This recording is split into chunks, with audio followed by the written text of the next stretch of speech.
Thank you. Welcome everybody to the hall. Welcome along to Dhammaloka Centre tonight for another of our midweek meditations.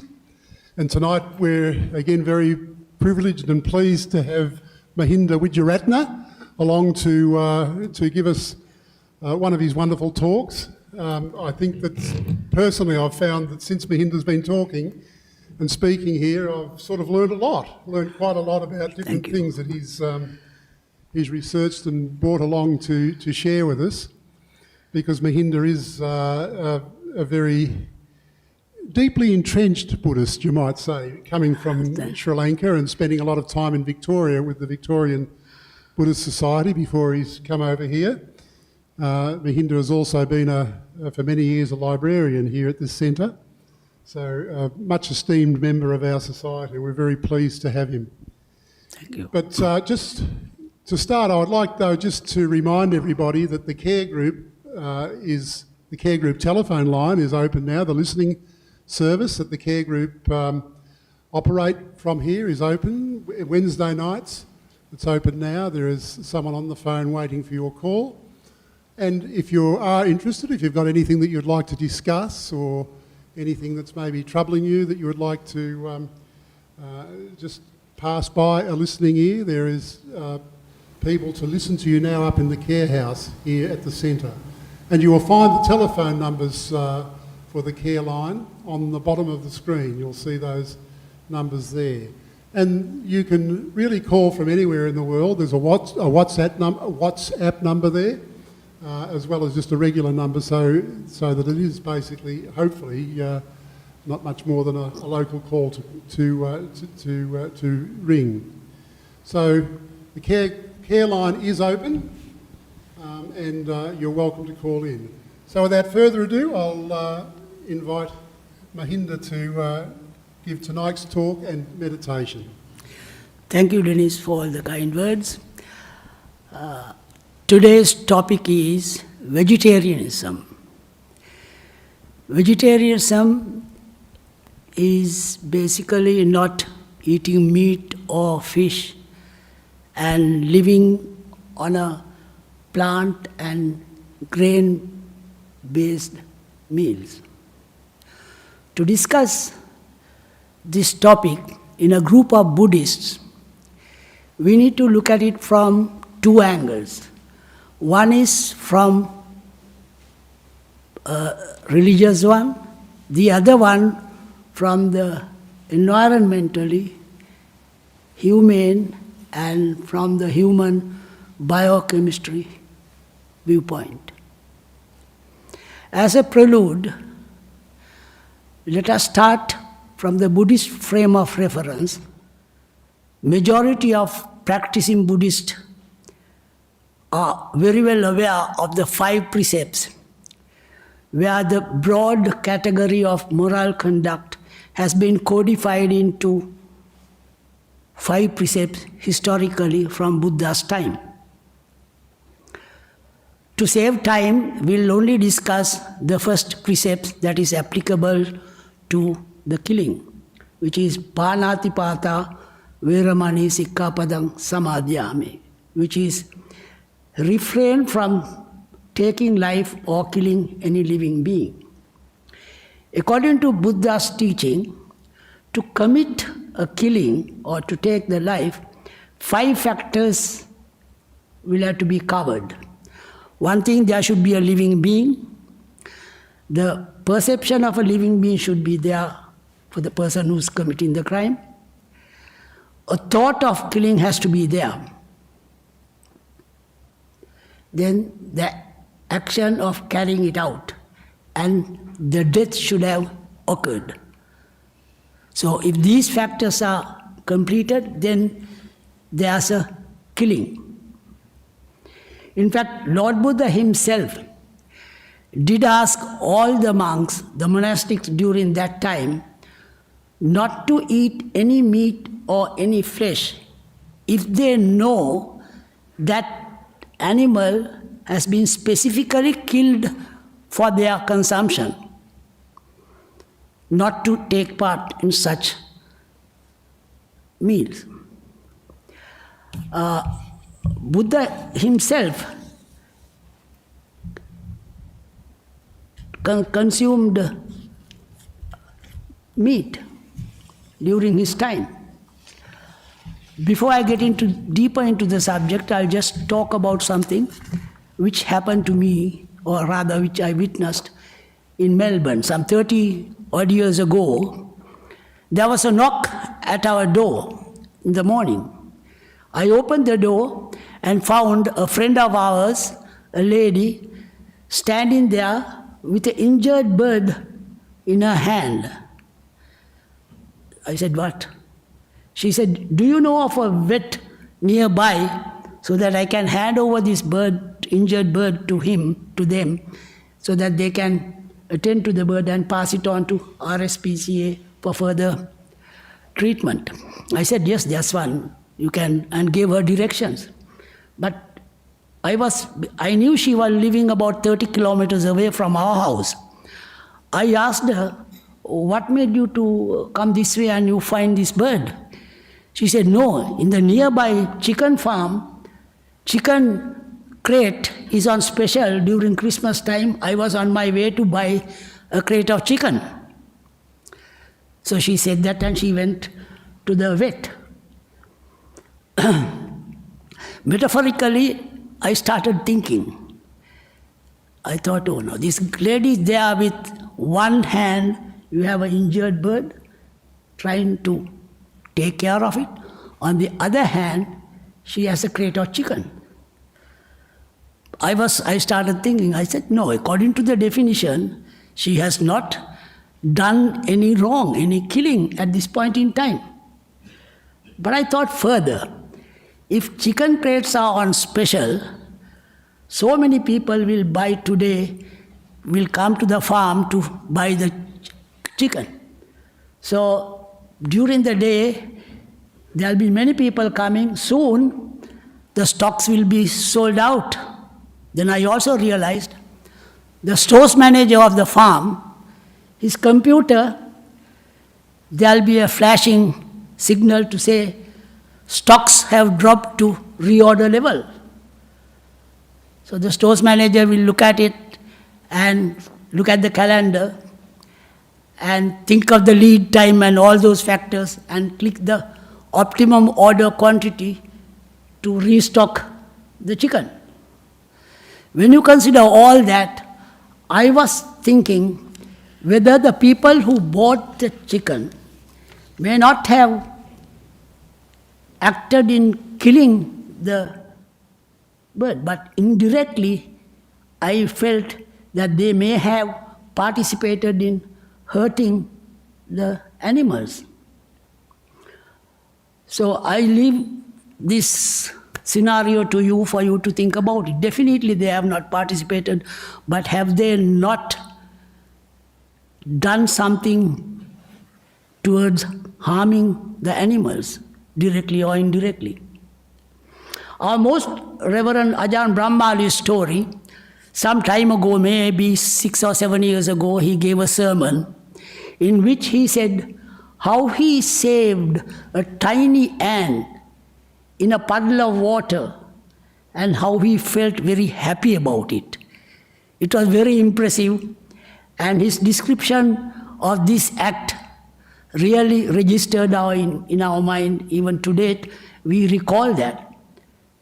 He was only saving the life of a small, tiny ant.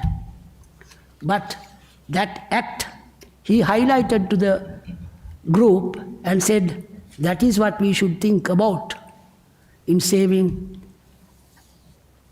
a life, which will be a good act, good deed, rather than harming an animal. In about 30 minutes time, all of us will be sitting down to do metta meditation. And we will say, may all beings in all directions be well, be healthy, and be peaceful. We genuinely mean all beings and radiate loving kindness in all directions to all beings. But at the end of the day, on our way back, are we going to drop in at KFC? Think about it. All sentient beings are interested in not feeling pain and in satisfying their basic desires. They have instinct to identify danger. When helpless, what do they feel? They feel fear and sadness. We in BSWA knows another story, a lovely cow who was named as Holy, escaped. He was an escapee.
Did a lot of work looking after the cow.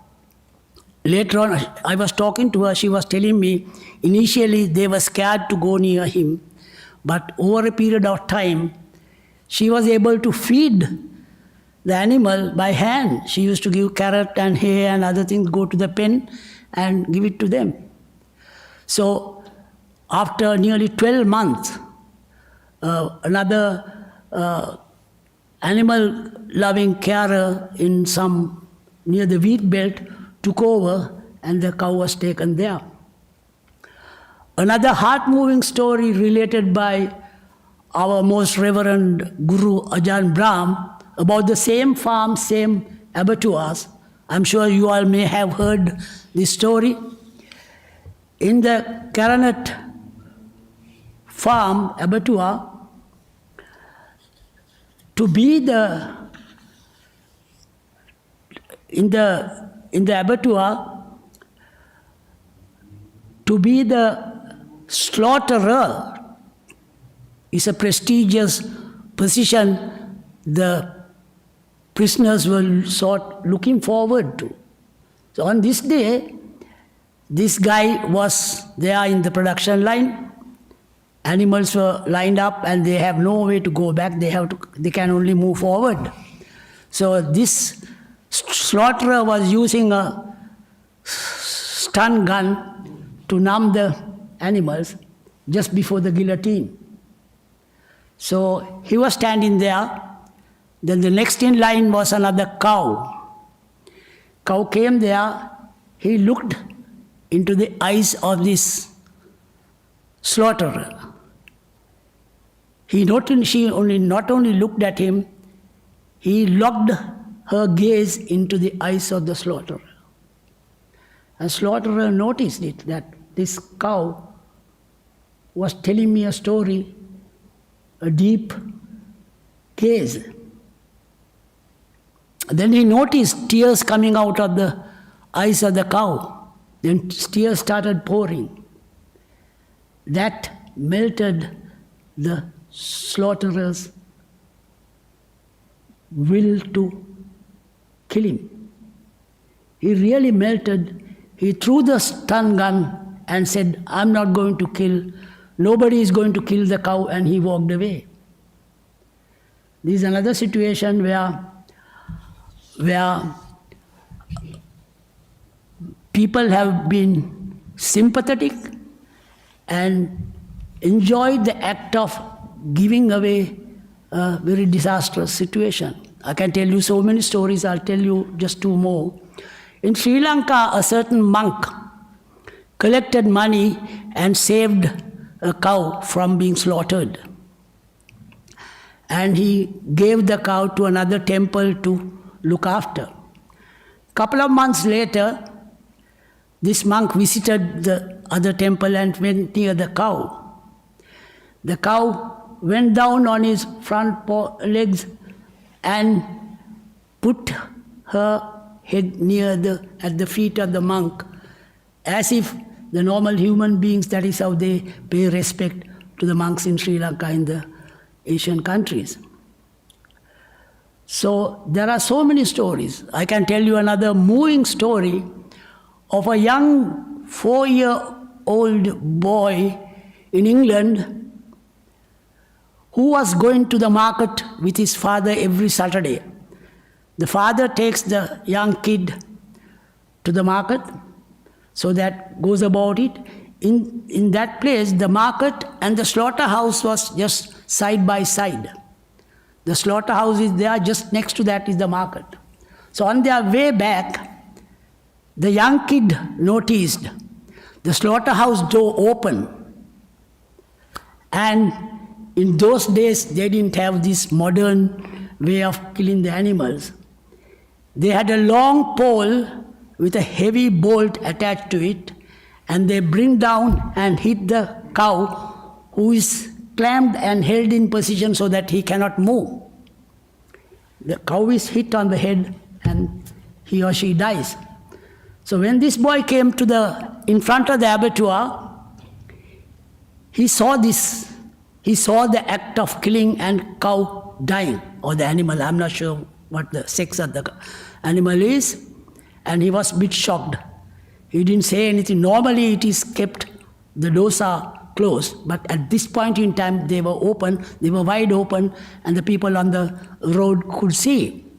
So the boy followed the father, and he asked the father, why did he kill that animal? So the father's reply was, so that we can have roast beef.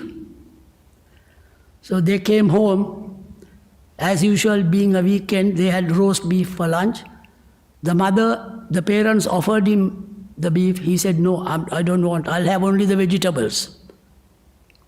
So from that point onwards, this kid, 4-year-old kid, this may have been in 1936 or 37, refused or didn't say anything. He didn't react to what he saw, but he just stopped eating meat.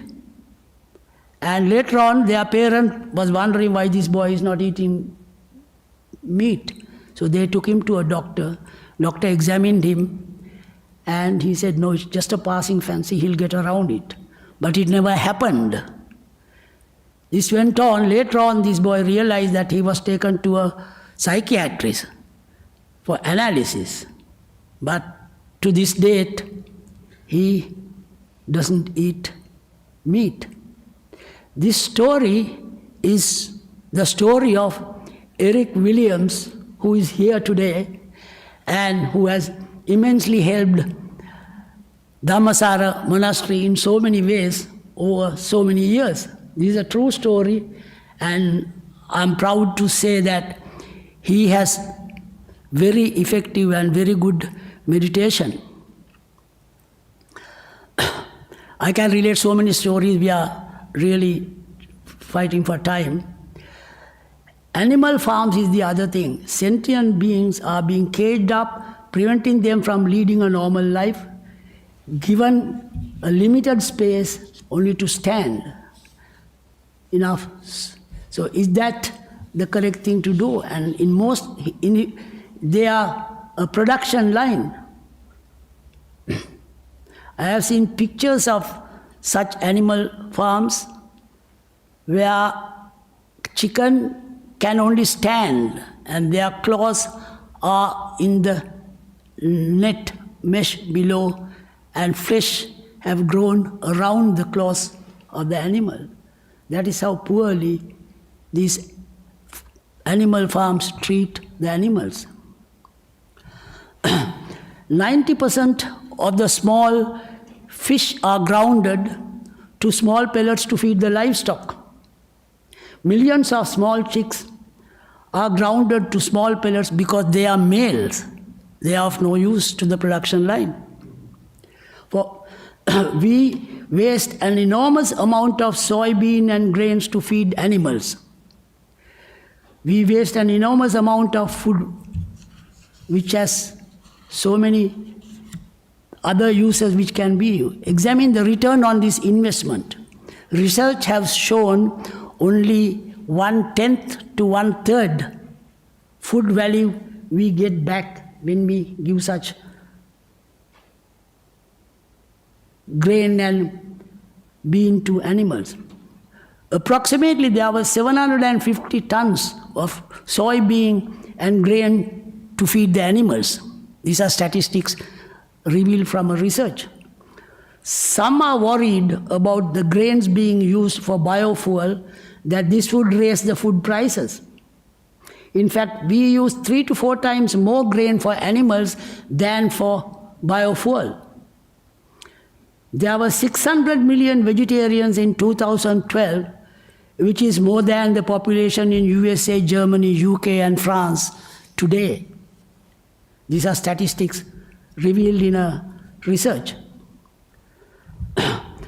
Talking about health benefits. Health benefits are many. Archives of Internal Medicine at the Harvard University carried out a research. They researched 100,000 people over a period of 20 years. And the research yielded results like consumption of red meat. There is ample evidence to say that eating meat is bad for you. Eating meat, even a small amount, are likely to cause cardiovascular diseases, cancer, bowel cancer, colon cancer.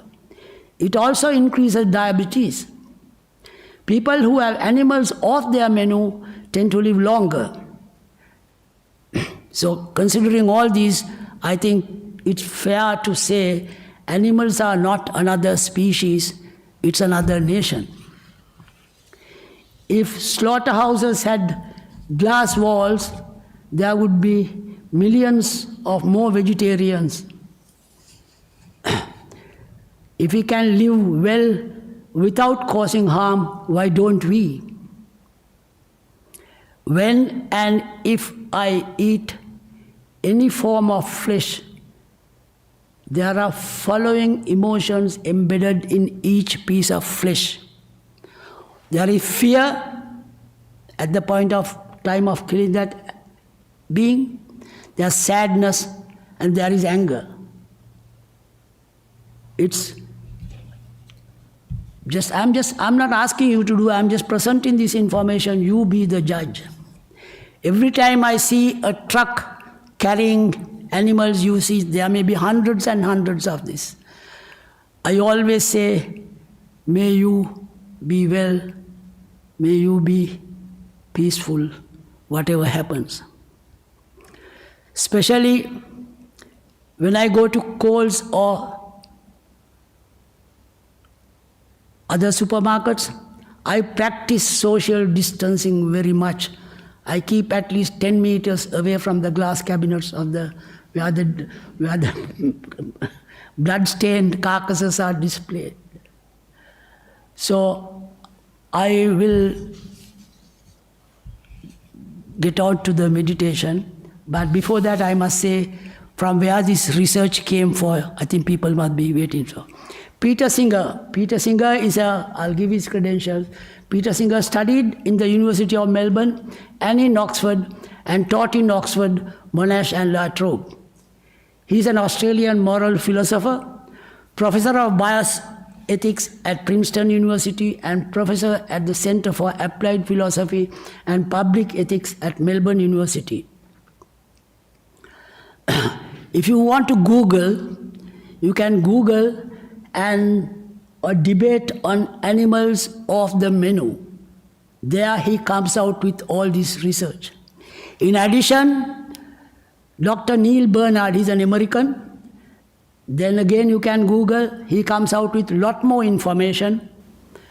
Don't eat anything with a face. That again is a debate between two parties. There he gives ample evidence.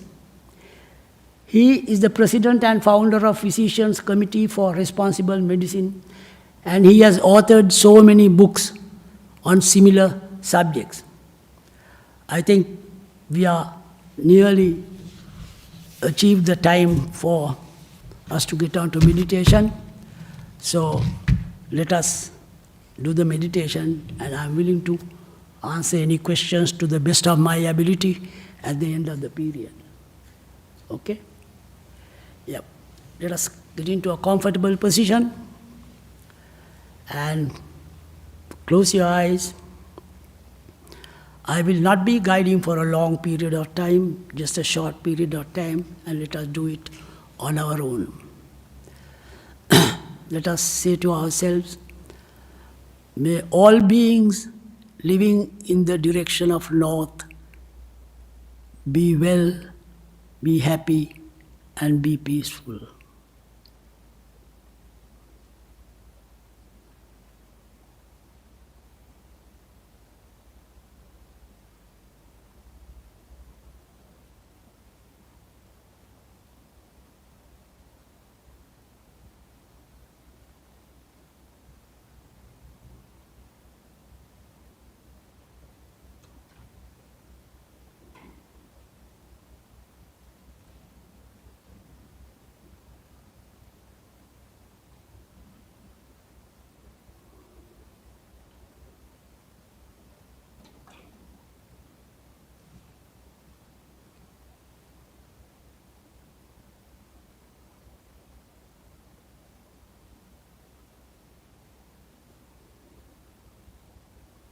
I will say, may all beings living in the eastern direction be happy, be healthy, and be peaceful.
Now we'll turn towards the southern direction.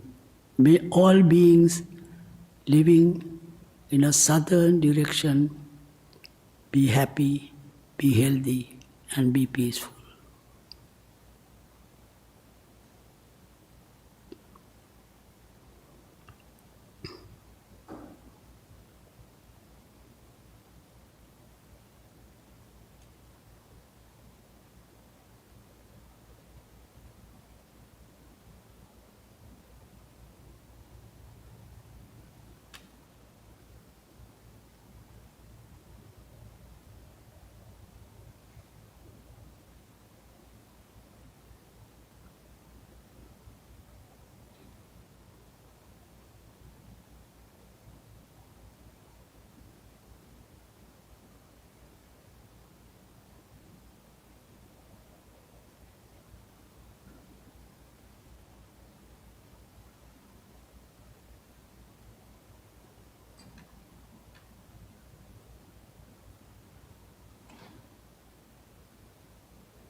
Towards the western direction.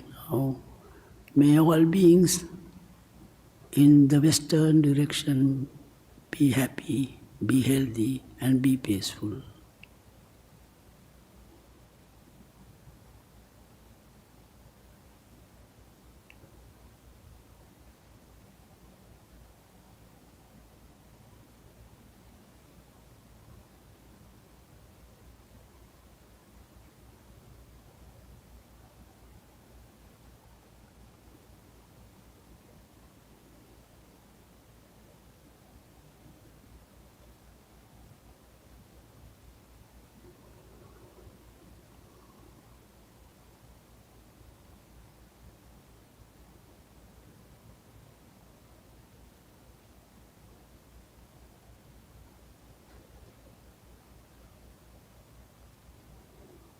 Now, may all beings living in an upward direction, may they be peaceful, healthy, and happy.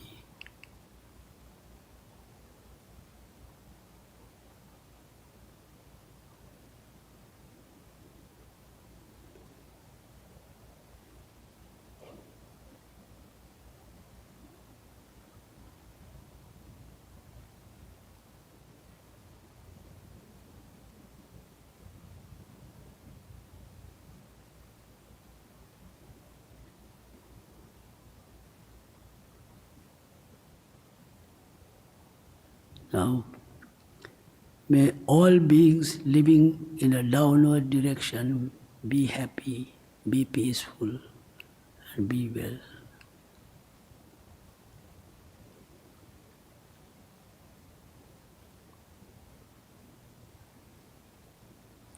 I shall stop there and leave the meditation for each one of us to continue by ourselves. And I will ring the gong 3 times in half an hour's time.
think we are coming to the end of meditation period.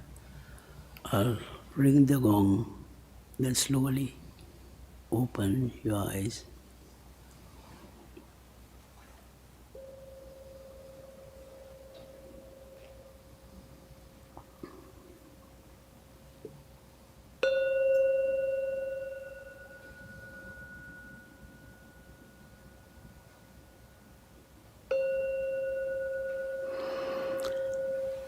Okay, thank you.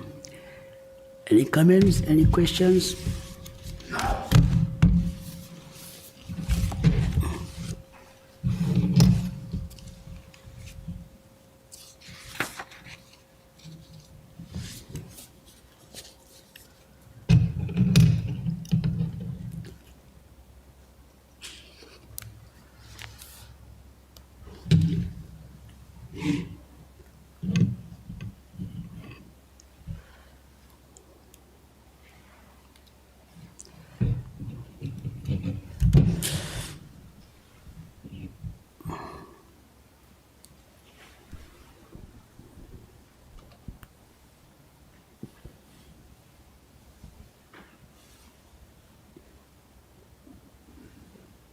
We just have one question from online, I can't hear. and it's really about the care line. So just letting people know that the care line is open at the moment, and somebody has asked, is the WA number open to texts? So I'm pretty sure it would be, especially if you use WhatsApp. So that second number you'll see on the screen, the WhatsApp number, I think you could quite happily write a message into that number. I didn't get the question.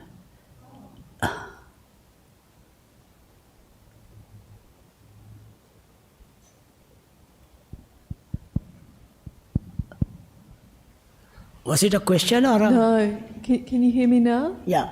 Yeah, so it wasn't actually a question, it was an online listener, and they were wanting to make contact with the care line. Oh, I see. Yeah, and they were asking if they could send a text.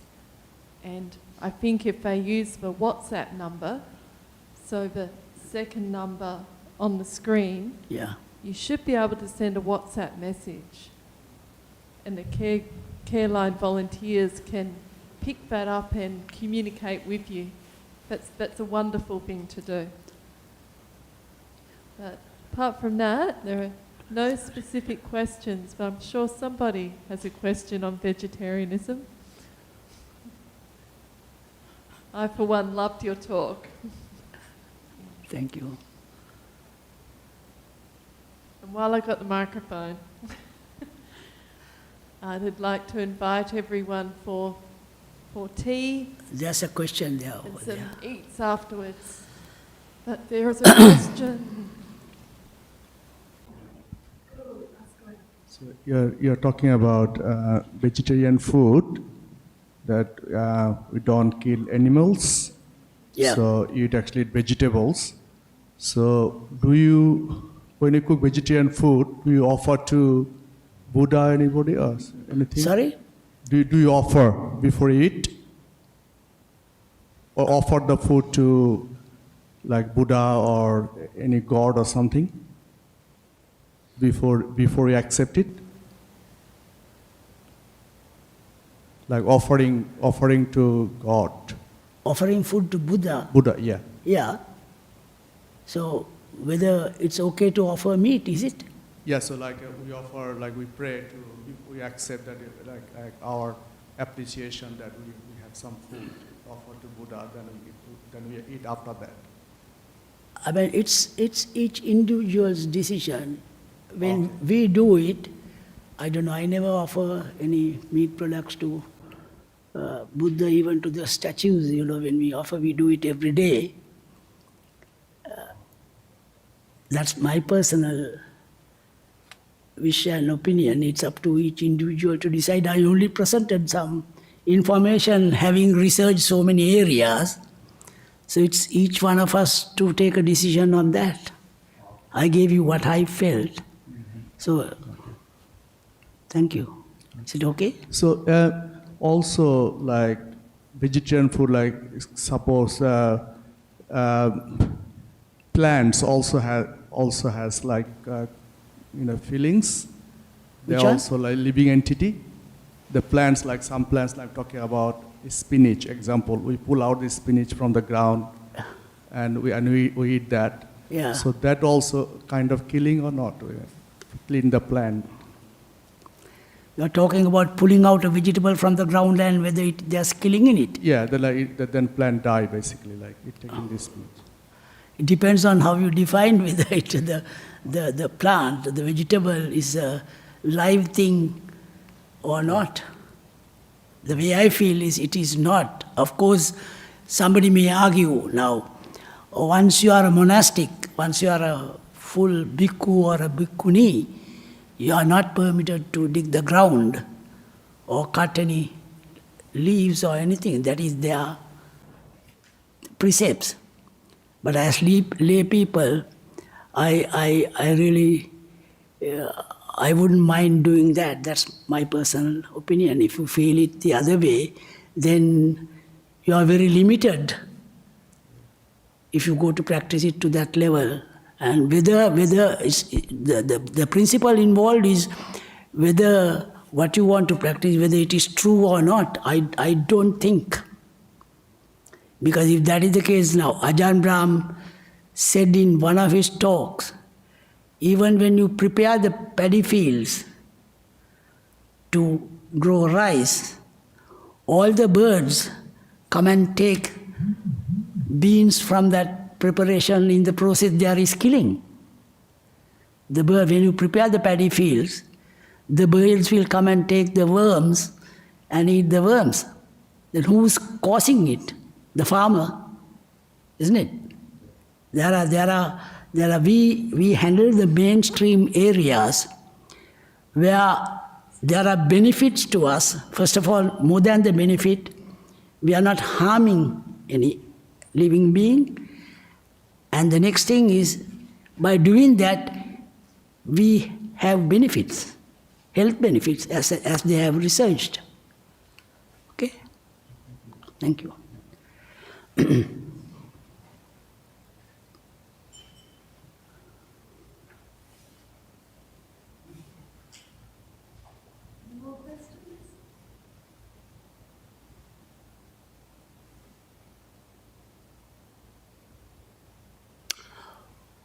Okay, if that is the case, we can. Yeah, I can. You can say something about the care group, isn't it? For the Dennis already mentioned, but Yeah, just to say thank you Yeah. for tonight's talk. It was wonderful. thank you. Always enjoy your talks. And just to let people know that the care line is open. Try to WhatsApp with some texting. And it's been really wonderful, the calls that we do get. There's people all over the world. I see. Just ring up for a chat. So if if there's something in the meditation has moved you, or you just feel like you'd like to be heard, then either of the numbers down the bottom, give them a call. I see. And come drink tea. Because fellowship's just as important as meditation. Okay, thank you very much, Sandra.